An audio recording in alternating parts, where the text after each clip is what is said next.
People how to use high-yield variety of seeds. We're teaching them how to use their telephone to order fertilizer, to order seed, how to use their telephone to transfer money from account to account. This is financial inclusion. Kenya has done it. Namibia, I'm not talking about America or Portugal or England. I'm talking about Kenya. Kenya, Namibia, they've done it. So this is all about ambition. And to be honest with you, all the people complaining about cash limit are the rich people. It's not the poor people, because I know that there are very few Nigerians that have the ability to take 150,000 naira in a day from their account as a percentage of Nigerians. And all the people that take 20 million, 30 million naira, they have alternatives today. If for whatever reason, I don't know, people have different reasons, you choose that you don't want to transfer, you want to carry cash and move it, fine, you pay the cost of cash handling. That is all we have said.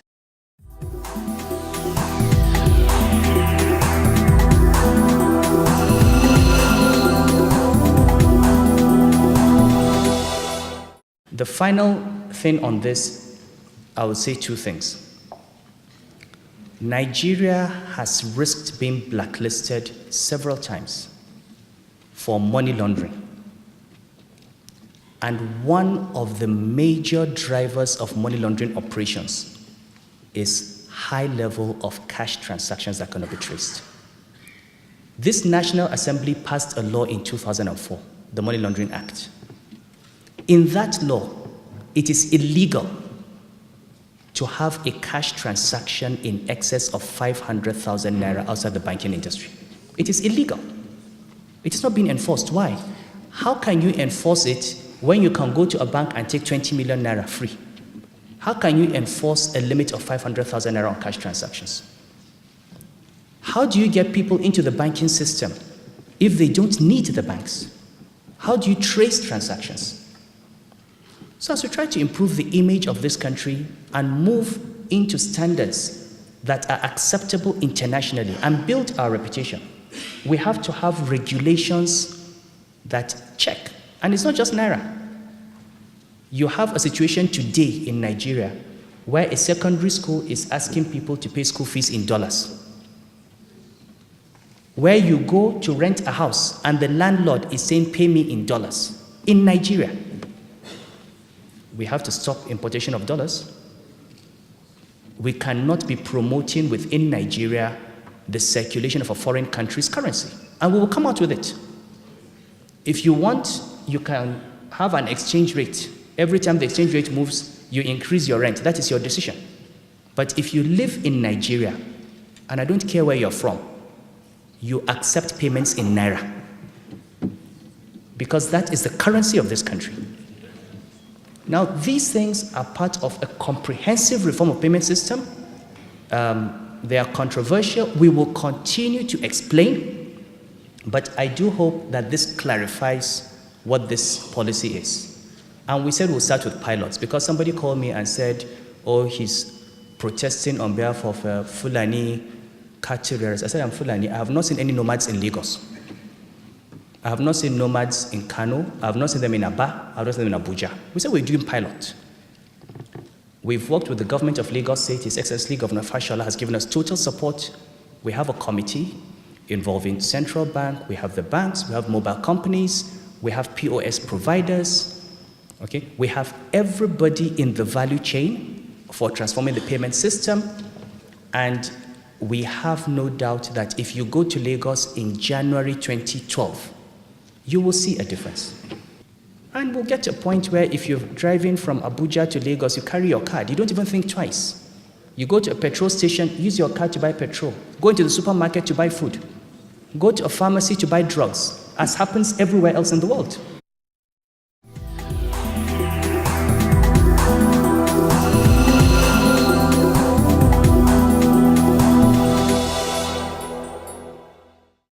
This tendency to view every single national matter as either ethnic or religious will not get us anywhere. You have an election,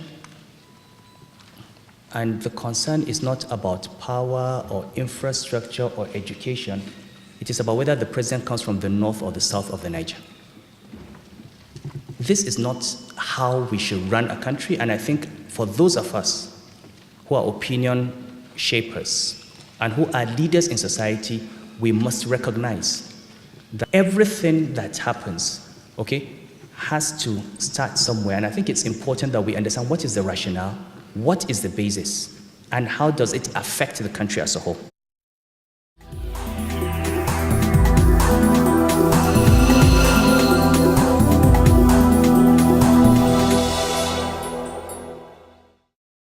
Non-interest banking is provided for in the Banks and Other Financial Institutions Act of 1991. And I have given you attached as Appendix B extracts from the Central Bank of Nigeria Act and BOFIA. And if you look at the second page, Section 66 of BOFIA says, in this act, unless the content otherwise requires, profit and loss sharing bank means a bank which transacts investment or commercial banking business and maintains profit and loss sharing accounts. So profit and loss sharing banks, non-interest banks, are allowed. Now, there are different types of profit and loss sharing banks, and one established type are called Islamic banks. Now, this is not a name invented by the Central Bank of Nigeria. If you go to London today and you walk down Edgware Road, you will see Islamic Bank of Britain. It's there. HSBC has an Islamic banking subsidiary called Amana. Standard Chartered Bank has a subsidiary called Sadiq. It's an Islamic bank. Citibank in Khartoum is an Islamic bank. You speak of commercial banking, merchant banking, investment banking, microfinance banking, community banking, Islamic banking. It is a product. Now, it's not religion. It's a $1 trillion business.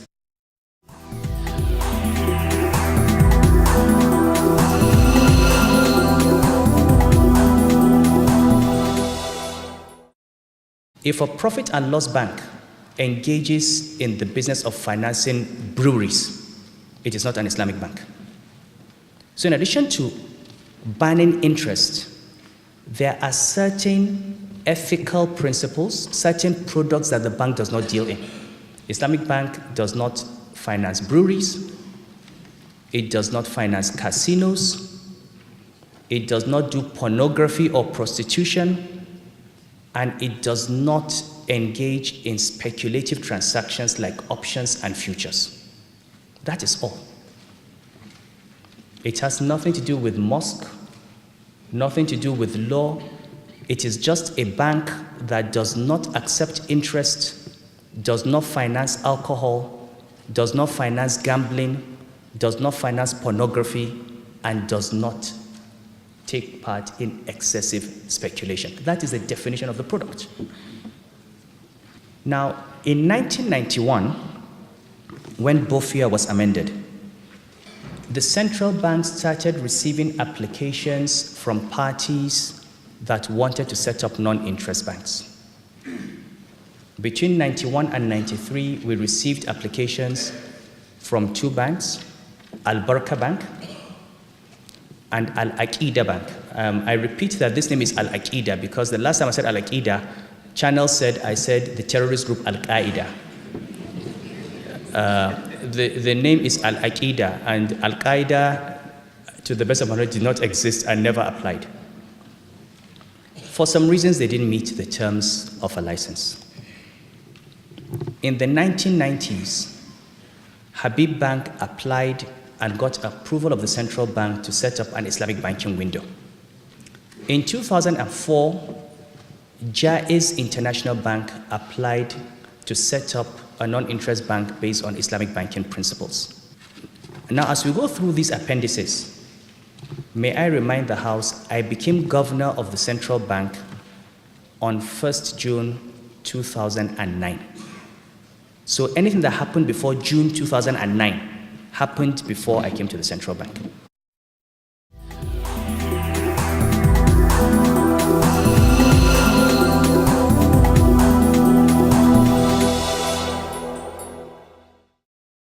If you go to Appendix C of the documents that you are given, this is a letter from the Central Bank of Nigeria dated 18th of May 2005 to Jaiz International Bank PLC, the promoters, referring to their application for a banking license, okay, and giving them a no objection for Jaiz. So the Jaiz approval in principle was first given in 2005. Another issue that has been raised, I think it's been raised by Khan, is the membership of the Islamic Financial Services Board. If you go to Appendix D, you have a letter dated November 12, 2008, sent by Mr. Tunjele Mo, who is here, who was Deputy Governor, to the Islamic Financial Services Board, conveying the decision of the central bank to join the Islamic Financial Services Board as a full member. Still in that appendix, there's a big memo. I have actually decided, in the interest of transparency and full disclosure, to bring internal documents and circulate to members of the House. There is this memo that you can see.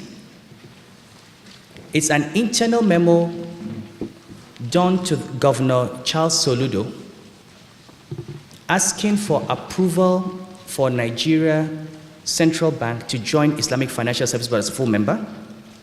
And you can see on the face of it in red, signed by Governor Soludo, approved on the 28th of October 2008. Now, on that memo, I refer you to page 8. Page 8 of that memo, I'm going to read two paragraphs, the first paragraph and the third paragraph. Paragraph 1 says, in Nigeria, and this was in 2008, it says, in Nigeria, institutions, namely Bank PHB, commenced window Islamic banking since 1999. Intercontinental Bank, UBA, Standard Chartered, sought our approval to operate an Islamic banking window, while a full-fledged request for an Islamic banking license is being processed by the department.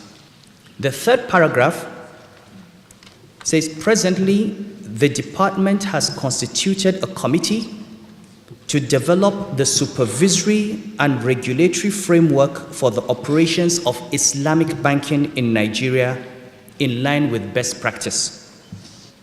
The committee, led by the Deputy Governor, Financial Sector Surveillance, who's sitting here, he's Reverend Tunjele Mo, undertook a study tour to Malaysia. And the visit affords the committee the opportunity to visit IFSB. Now, this internal document is a 2008 document. And the visit to Malaysia was carried out in 2008. The agreement, membership agreement, as Appendix E is there, signed by Deputy Governor Lemo and Rifat Abdul Karim on 8th of January 2009, 6 months before I became governor.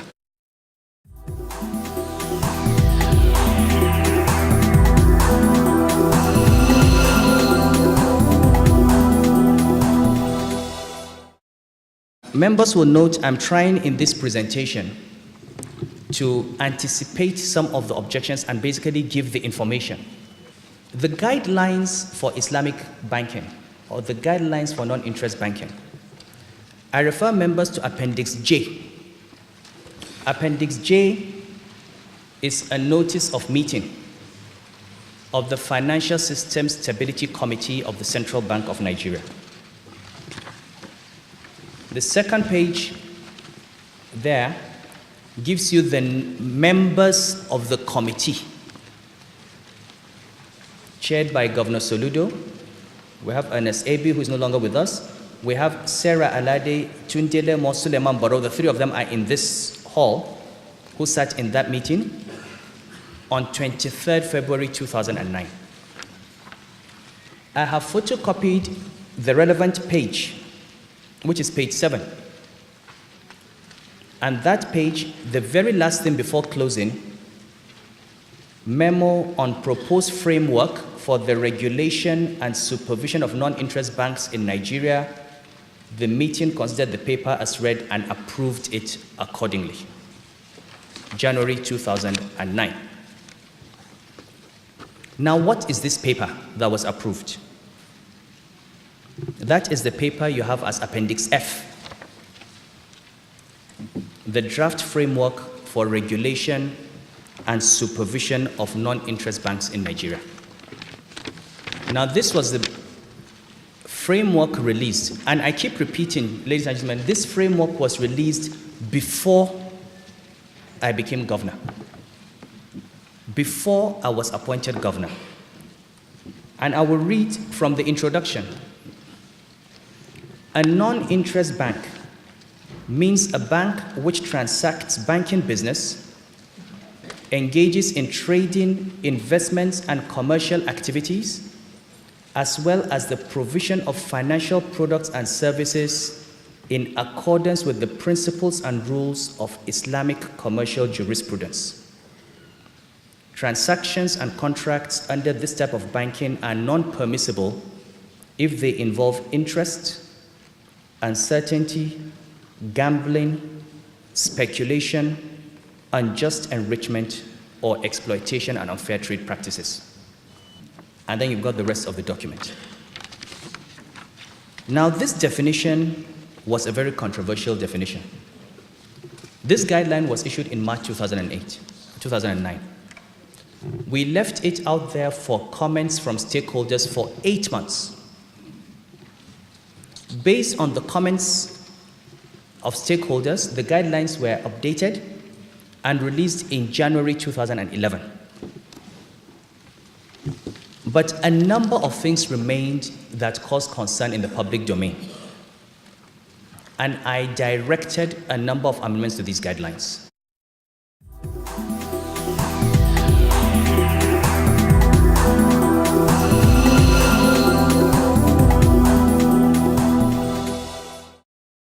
The first complaint, and the central bank considered this complaint a valid complaint, was that the definition of non-interest banking in the guidelines restricted it to Islamic banking.